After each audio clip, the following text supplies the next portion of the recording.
All right, my friends, just got done reading an article from thestreet.com, and the second sentence says, you need $1 million in order to retire.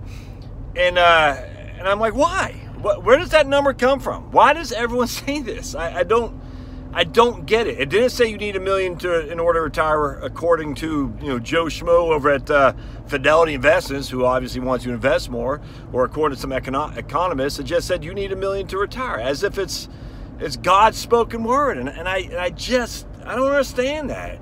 And so I'll do a video on the article because it's actually an interesting article. It was about how much the average person has in retirement accounts, and I've done similar videos, but this actually breaks it down between average and median, and I like that. And then it breaks it down between the average for people who have accounts and the average for everybody's, to include people who don't have anything. That's pretty interesting as well.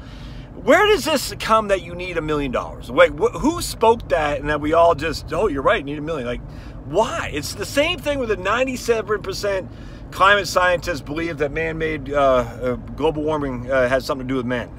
Or man, I should say, not man, man. It's just, there's no validity to that. None. I mean, and yet it's permeated throughout our vernacular as if the 97% study is correct. It's absolutely, just read this research on it. It's not correct. Everybody, I mean, if anyone who pays attention knows that's a fraud. I mean, we all know that for a fact. But either way, it's the same thing with you need $1 million or 1.2. Why? Who says that? Why? Why do you need that much money, as if spoken by, like I said, by God himself? Where does this come from? I don't understand it. I did a video today that showed you if your replacement ratio that you're shooting for is 60%, and you made the median income, which means you have the median Social Security account, which is $2,100 at your full retirement age. $2,137 is your PIA for your Social Security benefit. That's without even spousal benefits. And you have a 60% replacement ratio, which I think is absolutely spot on. But even if you have an 80% replacement ratio, you need $200,000 for a 60% replacement ratio, $400,000 for an 80% replacement ratio. And again, that's not including spousal benefits under Social Security. And that's just taking it at full retirement age, not waiting to delayed earnings credits. That's not making any other source of income at all. So I don't understand what this $1 million. I even think the 400 is on the high end, because I don't think you need an 80% replacement ratio. The reason is because 80%, it says basically right off the top, all you're doing is reducing it from the taxes you no longer pay. You're saying I no longer pay FICA, no longer pay income tax, and I no longer have a 401k contribution. That's your 80% right there. But you factor in all the other stuff that you don't pay, the commute, all the other stuff that goes into the gas, the wear and tear on your vehicle, I don't know, babysitters, all that stuff. You don't need an 80% replacement ratio. I mean, you might, I don't know. But I'm not going to sit there and say, you don't need an 80% replacement ratio. I'm God. As all these guys seem to do. It's just weird, man. And so the thing that ticks me off is what I'm sure people say, like, oh man, I need $1 million. I don't have $1 million, so, screw it. I'm just not going to do anything. And I mean, look, you should save. Absolutely, you should. I got no problem with people saving. The reason I was able to quit my crap bill job is because I saved. You should absolutely save. I don't want to encourage you not to, but I also don't want to encourage you to stay working some job that's putting you in the ground because you told you need $1 million and all you got is $113,000 or $62,000. I don't want that to happen. So anyway, it's frustrating to me that we use these, like I said, this idea, and like I said, it's as if it's gospel truth, and I don't understand that. All right, so for simplicity, if you have $1 million, you can take 5% a year out. That's $50,000 a year. All right, I don't even have to adjust for inflation. It's $50,000 a year.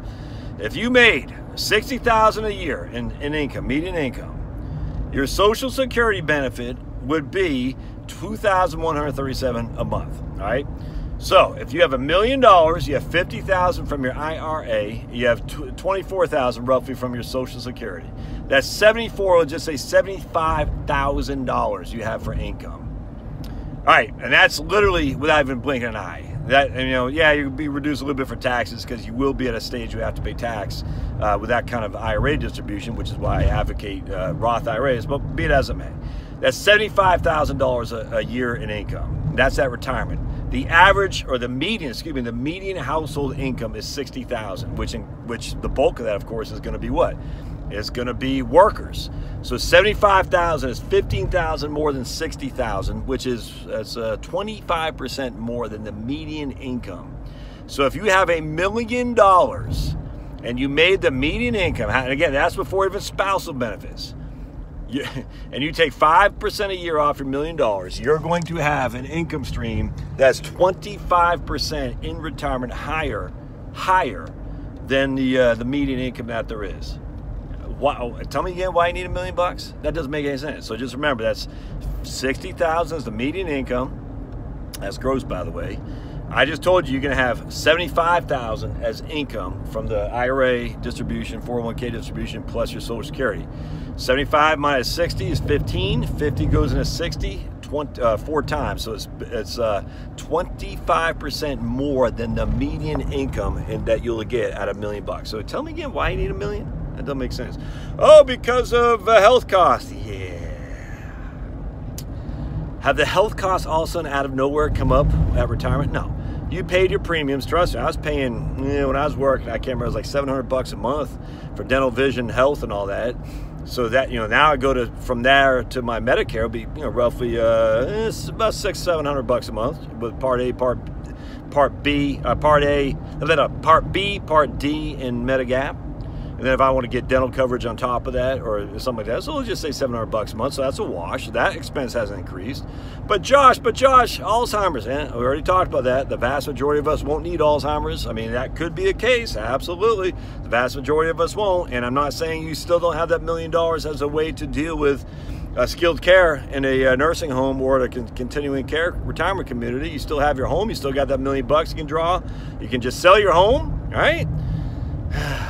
I just don't get it. All right, well, anyway, more to that. I'll do the video on that story here in just a little bit when I get back. I'm going to Home Depot right now and get my Yamaha 1,000-watt startup 800-watt running inverter generator, which I got, I think, for half price.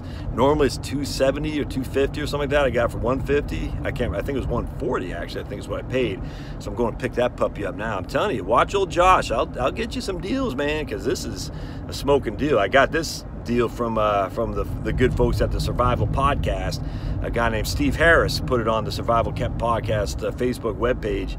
And if you're interested in self-sufficiency when it comes to electricity and energy generation, Stephen Harris is your man. Just battery1234.com, solar1234.com. I can't remember what else he's got. He got some other things, 1234.com, but definitely check him out because that guy knows his stuff and you can learn a lot from his videos. All right, we'll see you.